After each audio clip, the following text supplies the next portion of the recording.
Special Collections IRL, the value of object-based learning in Australian universities. And your presenters today are Morgan Burgess, who is the Special Collections Librarian at the University of Newcastle, and Paige Wright, who is Manager of Special Collections at University of Newcastle. So please make them welcome and go for it. I would also like to acknowledge the traditional custodians of the lands from which I speak to you today, the Awabakal people, and I also acknowledge the traditional custodians of the lands on which each of you are working from today, and pay respect to the wisdom of elders past, present, and emerging. I would like to extend this respect to all Aboriginal and Torres Strait Islander people joining us today. This always was and always will be Aboriginal land. So just before I start, I wanted to flag that the beautiful images you'll see in our PowerPoint slides today are representative of our collection and the kinds of material we use in our object-based learning classes. The relationship between special collections and universities has been long-standing. Whether these special collections have been housed in museums, libraries, or galleries.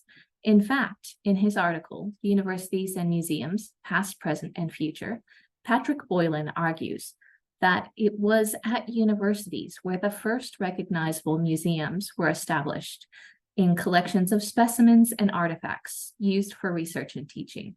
The connection between university-based GLAM institutions' holdings and learning, therefore, has a long history. Yet, despite this extended association and an increase of scholarly interest in the last 5 years, there remains a lack of research dedicated to understanding object-based learning in a tertiary setting. This is particularly true for the Australian and New Zealand context. And while Eve Gary and Jane Thoggerson, currently curators of education at the Chow Chak Wing Museum at Sydney University, have gone some way to bridging this gap, there remains work to be done. In our research, we seek to understand the landscape of OBL practice in Australian and New Zealand universities as it stands, and by bringing it together for analysis, assist to inform best practice for tertiary-based GLAM providers of OBL. Our paper today represents the beginnings of our research journey and our findings after conversations with colleagues at 14 such institutions. We will outline the value and benefits of Australian and New Zealand university GLAM-based OBL practitioners perceive for students and institutions in learning with objects. Who is driving OBL provision and which disciplines represent the majority of demand? And finally, consider the ways the digital world is being used to support the delivery of OBL and suggest ways it can be harnessed in the future. But first, what is object-based learning? Chatterjee and Hannon, whose research focuses specifically on the use of galleries, archives, and museum and special collections for teaching and learning, define OBL as the active integration of objects into the learning environment.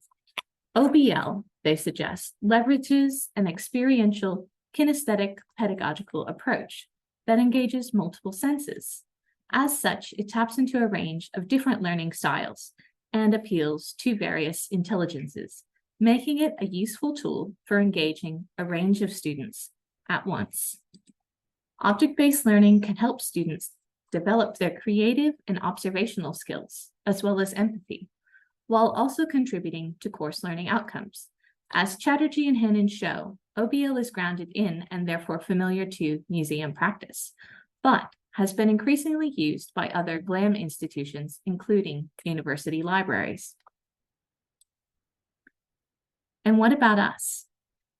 Morgan is our current Special Collections Librarian, and I am our previous Special Collections Librarian, and I'm now the manager at the Special Collections at the University of Newcastle. Both Morgan and I have conducted dozens of object-based learning sessions, mainly with rare books. Like many Australian and New Zealand universities, our OBL program developed organically and has been operating for decades. Our experience with OBL led us to seek more information on these services, but the literature we found didn't answer our questions. We wanted to know the similarities and differences between our approach and others, and how common OBL provision was across the sector. To find out, we gathered data about object-based learning programs at university GLAM institutions in Australia and New Zealand between September and November this year. We collected data via questionnaire, either by a Zoom interview or email. We employed a number of strategies to locate likely university GLAM object-based learning providers, including leveraging our professional networks, searching university websites for object-based learning program advertisements, and cold calling university libraries and special collection units to seek their guidance. Our initial question was, do you use your collections in an object-based learning program of any kind? Or is there another GLAM institution at your university that offers object-based learning? Which we posed alongside an explanation of who we are, our research intentions, and our BSANZ abstract. We contacted a total of 48 Australian and New Zealand university libraries and 5 museums. To date, we have received 33 responses to our initial question, 21 of which have reported no object-based learning program at present. Some library-based respondents put us in touch with other GLAM OBL providers at their institution.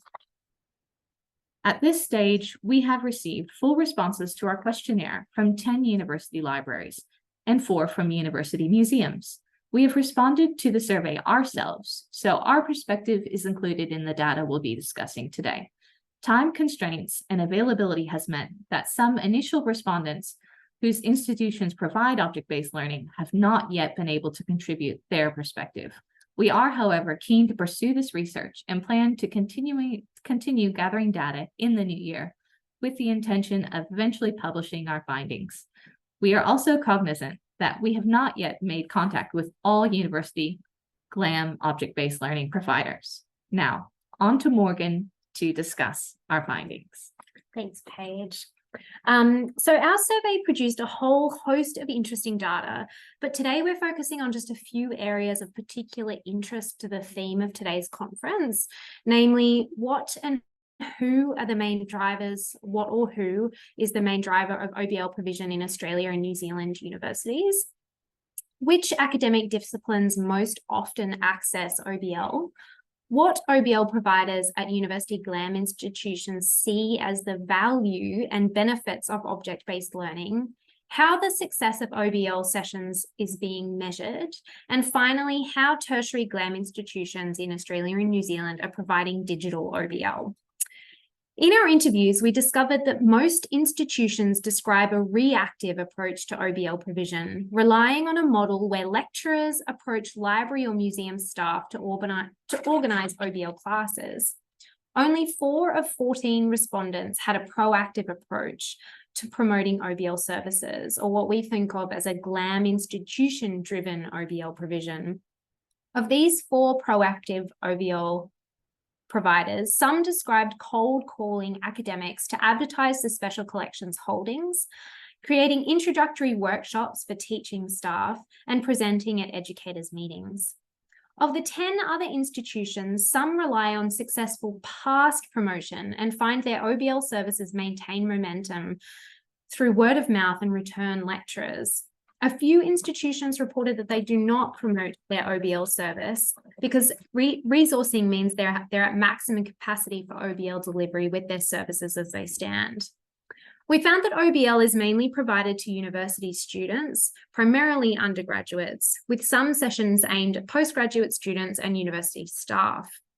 4 of the 14 GLAM institutions reported running external community OBL classes, with one example being a Rare Book Week event. Students in humanities and the arts are the most likely to experience OBL, but some institutions provide OBL across disciplines, including nursing, mathematics, business, pharmacy, and more. And we actually found that it was the institutions taking a proactive approach that were able to reach a greater number of disciplines. It is worth noting that, as a number of our participants suggested, it's not enough for students to simply handle or interact with material. Instead, they must be guided to understand how the items they're engaging with connect to their studies in order for object-based learning to have its full impact. This idea aligns with Chatterjee's assessment of productive OBL. There was consistency in respondents' assessment of the value of object-based learning in the tertiary context. For the custodians of special collections, their significance as objects and the significance of what they can teach us is self-evident, perhaps. The benefits for students accessing OBL were listed variously as active engagement in deep learning and a memorable learning experience, an opportunity to engage with the physical and face-to-face in a post-COVID world and to have meaningful interactions and dialogue with other people, exposure to primary resources for current and future research projects, increased archival and rare book literacy, as well as critical thinking skills, and an awareness that special collections are available for students to access and use. One respondent discussed her appreciation for the fact that object-based learning can encourage students to question the assumptions and biases that inform the way special collections themselves are developed. Another respondent mentioned the value of object-based learning for enabling the discussion and analysis of complex and challenging issues, for example, colonialism and race relations, in a way that promotes safety. Teachers with lived experience in trauma and racism can teach these things via object-based learning without putting themselves on the line, because the material can act as the medium or basis for discussion and learning. In our own experience, we have developed an OBL program to support a lecturer keen to expose their students to changes in the way Indigenous Australians have been represented in Australian educational texts over time, for example. We also found that running an OBL program was understood to be beneficial for university GLAM institutions, mainly by demonstrating the relevance of collections to teaching and learning, building relationships across the institution, namely with academics, awareness building for the collection and its services, and providing an opportunity for institutional staff to participate in mutually educative experiences with teachers and students. One of the challenges many participants acknowledged is how to communicate the value of interacting with primary source materials to lecturers, particularly to those outside the fields that have regular interaction with special collections material, including, for example, engineering, mathematics, and the health sciences.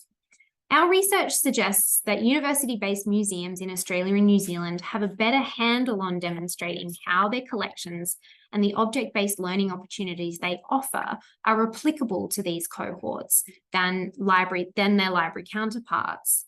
This is perhaps in part due to the nature of their collections. Contemplating an artwork or a museum object with the intention of learning from its materiality comes more naturally, as Chatterjee contends, in Western cultures of teaching and learning than considering a book that conveys written information from the same perspective.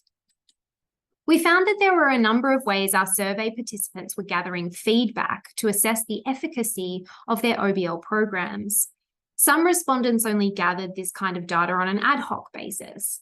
The strategies used included qualitative data, including written and verbal student and academic staff feedback at the time of OBL delivery. Written feedback can be collected through hard copy or online surveys, sometimes delivered via a QR code. Observational data, including signals of students' engagement during the class, such as their tendency to ask questions and engage in discussion and emotional buy-in during the learning experience. The fact that some students are too engrossed to leave after the session finishes and remain to ask questions, and I love it when that happens. The fact that transformative learning has taken place, although the consensus is that this is very hard to formally assess. Another way institutions determine the success of OBL sessions is to track whether students make a return visit on their own to use collections after the OBL has taken place. One respondent provided an example of feedback about OBL learning from a lecturer whose course had an assessment component that they redeveloped so that it was based on OBL. They compared assessment data from before and after the redevelopment and noted a substantial increase in student engagement, understanding, and ability to deal with new concepts. In our conversation with colleagues at other institutions, a number of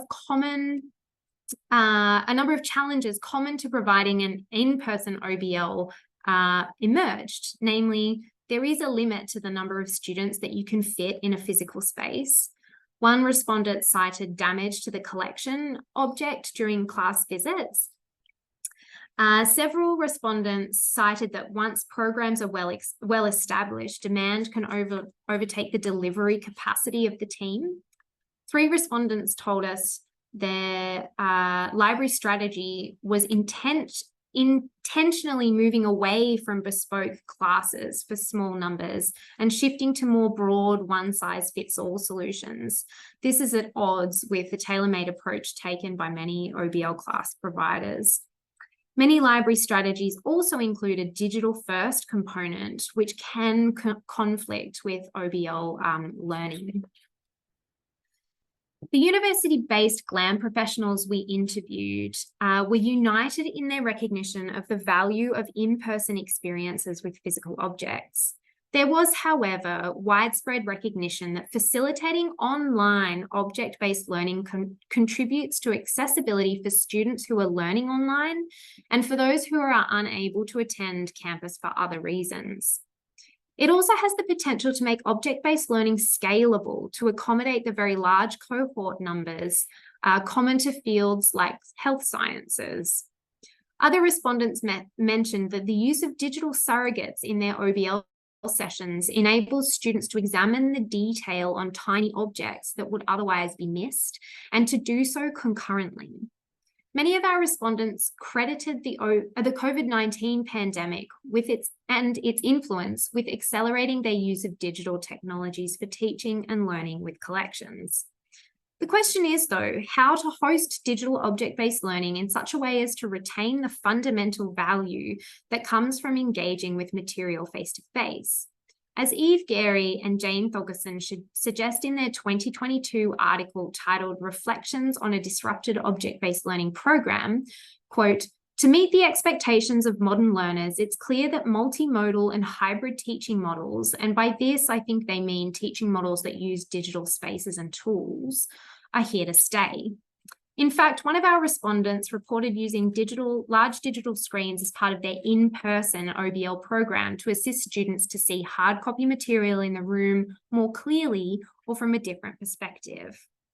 Half of our respondents reported that their institution offers a virtual reading room service that uses live cameras, video conferencing, or other digital technologies to provide a librarian-mediated remote reading room service.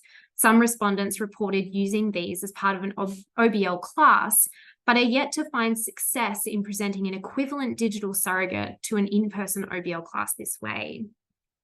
Respondents who successfully use digital OBL design highly interactive sessions for that environment.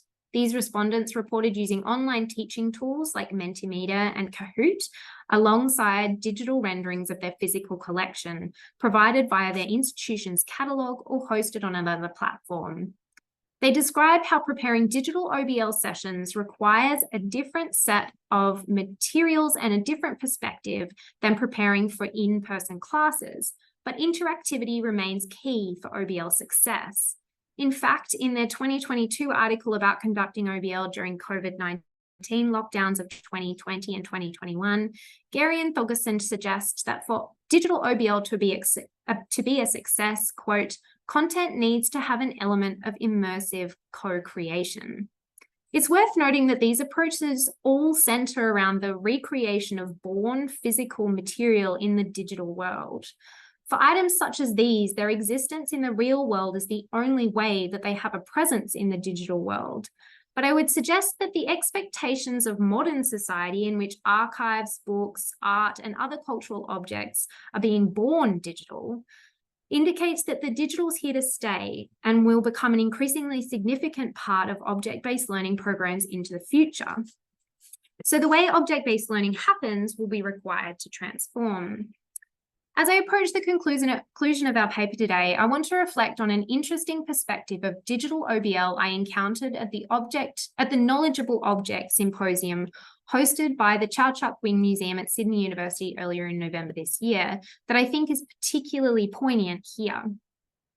There, Alina Kolovsky interrogated the question of object-based learning online in her lecture, Museum Collections and the Materiality of Digital Models.